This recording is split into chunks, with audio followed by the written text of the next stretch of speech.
Now we're going to talk about a much less commonly used suturing technique, the half-buried subcuticular suture.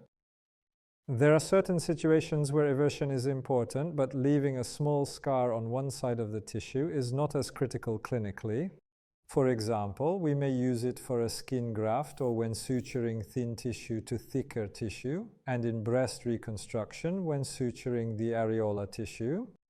Here, by burying the knot on the thicker side and exiting through the skin on the thinner side, we can achieve effective eversion in areas where scarring is less critical. We will now demonstrate this suturing technique. We begin with the knot. We start just as we would with a simple interrupted suture, and we secure the knot the same way.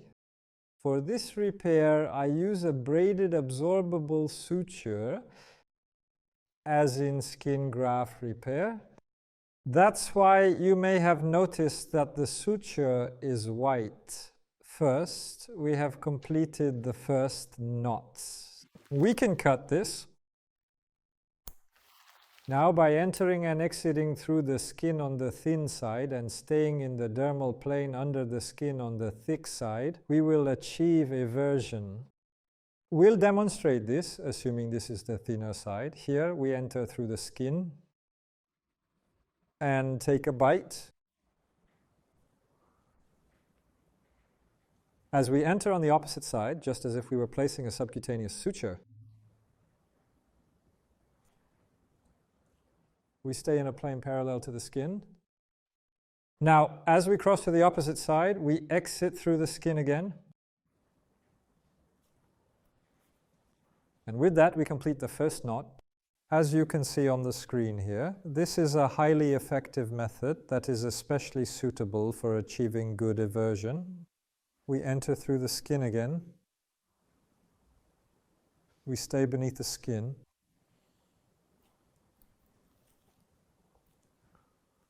We exit, then come out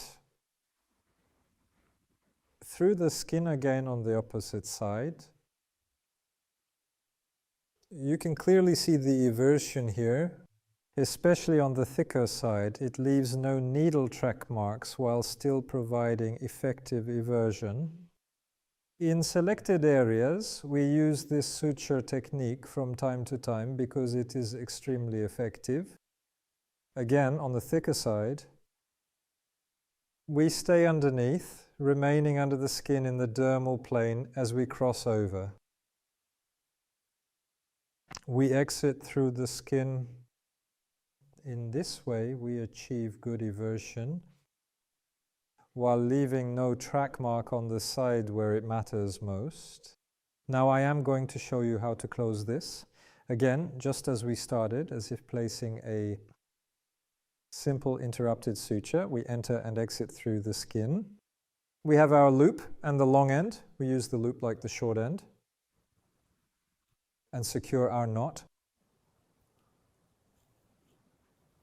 And once we achieved sufficient knot security, we cut our thread, and now our closure is complete. Now we're going to talk about the corner suture and demonstrate the technique. The corner suture is used for a specific type of wound, when there's a flap-like wound at the corner, to precisely approximate the very tip of the flap, a technique that allows us to close it gently without compromising the structure of the tip.